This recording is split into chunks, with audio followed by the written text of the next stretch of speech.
تو اس لیے ہم تمہیں، اور کہتے مجھے انہوں نے اتنی بھی مہلت نہیں دی کہ بھئی میں گھر میں فون کر کے بچوں کو بتا دوں بھئی یہ معاملہ ہے. میں اپنا نارمل چیک اپ کرنے گیا ہوں، بیوی کو پتہ تھا. انہوں نے مجھے اپنا بے ہوش کر کے ٹیکہ لگا کے بے ہوش کر دیا، جس کو کنسلش کوما کہتے ہیں، جس کو کہتے ہیں مصنوعی طور پہ بے ہوش کر دینا، تاکہ آرگان جو ہیں وہ ختم نہ ہو جائیں. اس طرح ان کی کوئی اصطلاح ہوتی رہا. کہتے جی اس کے بعد مجھے نہیں پتا کہ اس کے بعد بچوں کو شام ہو گئی، بچے پریشان کہ ابا جی گئے تھے چیک اپ کروانے. کہتے جی رات کو جب وہ آئے ہیں تو ان کو ڈاکٹرز نے کہا ہاں بیٹھے ہیں ہم آپ کو بتاتے ہیں یہ وہ. تو وہ بعد میں انہوں نے بتایا جی ہم نے تو ان کی کنڈیشن کی وجہ سے ان کو بے ہوش کر دیا ہے، مصنوعی، جس کو کوما میں لے گئے ہیں. بہرحال کہتے جی 15 دن تک مجھے نہیں پتا، میں تو بے ہوش تھا مصنوعی کو. تو وہ ڈاکٹرز چیک اپ کرتے رہے ہیں، میرے بلڈ لیتے رہے ہیں ٹیسٹ. تو آخر انہوں نے بچوں کو یہ کہنا شروع کر دیا کہ ہمیں امید نہیں رہی ہے کہ ان کی جو کنڈیشن ہے، اگر یہ ہوش میں آ بھی گئے تو ان کا دماغ جو ہے وہ پورا کام نہیں کرے گا، کیونکہ ان کی جو کنڈیشن تھی وہ بڑی کریٹیکل تھی. تو ہم نے اس لیے کہتے جی بچے سنتے رہے. تو پھر جب انہوں نے 1-2 دفعہ اظہار کیا تو بیٹی نے کہا کہ دیکھیں آپ ڈاکٹرز ہیں، لیکن ہمارا یقین ایک ایسی ذات پہ بھی ہے جو کہ انسان کو موت کے منہ سے بھی واپس لے آتی ہے، جو کہ انسان کو زندہ بھی کرتی ہے، پہلے دن زندگی دیتی ہے. انہوں نے کہا ہاں وہ تو ٹھیک ہے مذہب میں، لیکن ہمارے ایک خلیفہ بھی ہیں، وہ بھی ہمارے لیے دعائیں کرتے ہیں. بہرحال وہ کہتے جی انہوں نے بچوں نے ڈیلی خط دعا کا بھی لکھنا خلیفۃ المسیح کی خدمت میں، اور پھر دعائیں بھی کرنی. تو ڈاکٹرز نے ان کو بہرحال آہستہ آہستہ، جیسے یہاں ہوتا ہے کہ وہ ذہنی طور پہ تیار کر دینا فیملی کو کہ چانس جو ہے وہ نظر نہیں آ رہا، تو اس لیے آپ. لیکن کہتے جب انہوں نے وہ آہستہ آہستہ خوراک جو مجھے ڈوز دے رہے تھے دوائیوں کی وہ کم کرنا شروع کی بے ہوشی کی، تو تھوڑا تھوڑا ہوش آنا شروع ہوا. تو ڈاکٹرز نے کہا کہ اگر ہوش ان کو آئی تو لیکن ان کا وہ نہیں رہے گا پہلے والا. کہتے جی میں آہستہ آہستہ ہوش میں آنا شروع ہوا. پھر انہوں نے مجھے کہا کہ ان کو وہ ایک ہوتا ہے ریہیبلیٹیشن ادارہ جہاں وہ بھیجتے ہیں، انسان کو چلنا سکھاتے ہیں، کیونکہ انسان جب اتنے دن لیٹا رہے بیڈ پہ ایز اے بالکل جس طرح ایک ڈیڈ باڈی کی طرح کہہ لیں، صرف سانس آ رہا ہوتا ہے تو وہ بندہ بھول جاتا ہے بہت ساری. انہوں نے بہرحال مجھے کہتے جی پکڑ کے شروع میں ٹریننگ دلوائی، تھوڑا چلایا، پھر میں نے قدم اٹھانے شروع کیے، اور آہستہ آہستہ یہ حالت ہو گئی کہ میں اللہ کے فضل سے چلنے پھرنے کے قابل ہو گیا.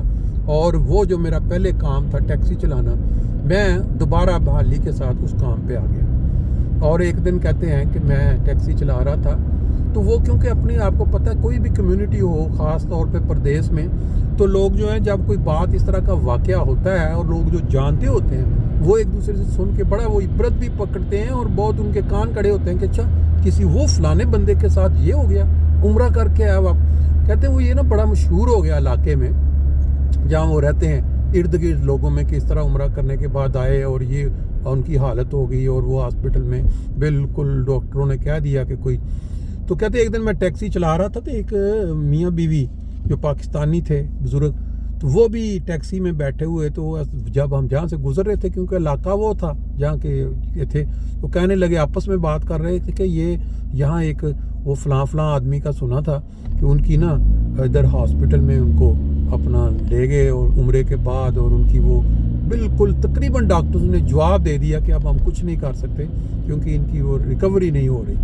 تو پھر ان کی جو بچے ہیں انہوں نے دعائیں کیں، انہوں نے خلیفۃ المسیح کو دعاؤں کے لیے لکھا، اور اللہ تعالیٰ نے ان کی دعائیں سنی اور معجزہ کر دیا کہ ان کا باپ یا بیوی کا خاوند وہ دوبارہ روب صحت ہو گئے. اور یہ مطلب اس طرح کا کوئی واقعہ ہوا ہے یہاں پہ. تو یہ کہتے میں سن رہا تھا تو وہ آپس میں بات کر رہے تھے کہ اللہ تعالیٰ ہمیں بھی اس طرح کا بنائے کہ ہم بھی جو ہے نا اللہ کے ظہور اس یقین کے ساتھ دعائیں کرنے والے ہوں کہ ہم خدا کو کوئی بھی چیز جو تکلیف دے ختم کو منوا سکیں. تو وہ بعد میں انہوں نے کہا کہ اچھا آپ نے سنا یہ بات، آپ کو پتہ ہے کہ وہ کون آدمی؟ کہتے نہیں ہم نے صرف سنا ہے. کوئی کہنے لگے جی وہ بندہ میں ہی تھا. یعنی کہ اس طرح کے واقعات بھی دنیا میں ہو جاتے ہیں کہ ایک چیز یہاں جرمنی میں آج کل نا بہت ساری وفاتیں ہو رہی ہیں. اکثر لوگ کوئی اچانک چلتے پھرتے دل بند ہو گیا. چند دن پہلے ایک نوجوان 37 سالہ، دونوں بھائی آگے پیچھے جا رہے ہیں، پیچھے وہ پہلا انٹر ہو گیا گھر میں، دوسرا بھی پیچھے تھا چند قدم، تو وہ انٹر نہیں ہوا. تھوڑی دیر گزر گئی، والدہ پریشان، ان کے اوپر سے ایک آدمی دیکھ رہا تھا بالکونی سے کہ یہ جو لڑکا پیچھے آ رہا ہے، اچانک وہ گرا ہے اور اس کا سر جو ہے وہ لگا ہے پتھر پہ اور وہ خون و خون. وہ نیچے آ کے انہوں نے فٹافٹ بیل شیل دی، وہ ڈاکٹرز وغیرہ، لیکن وہ انہوں نے آ کے وہ دیکھا وہ بے ہوش تھا، ہاسپٹل لے گئے، وہ کوما میں. لیکن انہوں نے بتایا یہ کہ اس کا دل اچانک بند ہو گیا تھا جب وہ گرا ہے چکرا کے، تو وہ اس کے بعد کچھ ہفتے ڈیڑھ میں وفات ہو گئی. تو یہ تو آج کل حالات ہیں، اور اس طرح کی خبریں ہم اتنی زیادہ سنتے ہیں. اور کہا یہ جا رہا ہے کہ یہ کرونا کے جو ٹیکے لگے ہوئے ہیں شاید اس کی وجہ، اللہ بہتر جانتا ہے. لیکن یہ مثال تھی یہ کہ جب اللہ تعالیٰ نے کسی کی رکھی ہو زندگی، تو پھر دعائیں بھی ایک ذریعہ بنتی ہیں اس کی زندگی میں طوالت کا.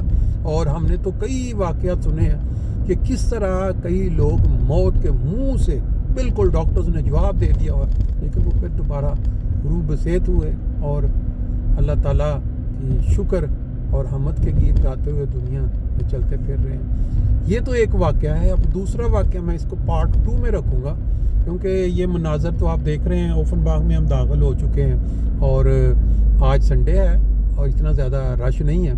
پروگرام تھا کہ ہم ایک جا کے وہ جو گاڑیاں، وہ جو ٹرانسپورٹ یا بڑا ڈبہ کرائے پہ لینے کے لیے، تو وہاں اس سمت میں جا رہے اس وقت. تو باقی دوسرا جو واقعہ ہے وہ بھی ایک بہت ہی ایمان افروز واقعہ اس طرح ہے کہ بعض اوقات انسان جب بہت زیادہ بار 6 مہینے، سال، 2 سال، 3 سال، 4 سال، 5 سال وہ ایک بار ناکامی پہ ناکامی اور مایوسی دیکھتا ہے، تو کوئی وقت آ جاتا ہے کہ انسان مایوس ہو جاتا ہے. اس کے کلمہ شکر کی بجائے وہ مطلب کوئی اور الفاظ منہ سے نکل سکتے ہیں. تو وہ واقعہ بڑا دلچسپ ہے، تو وہ میں اب آپ کو پارٹ 2 میں رکھتا ہوں.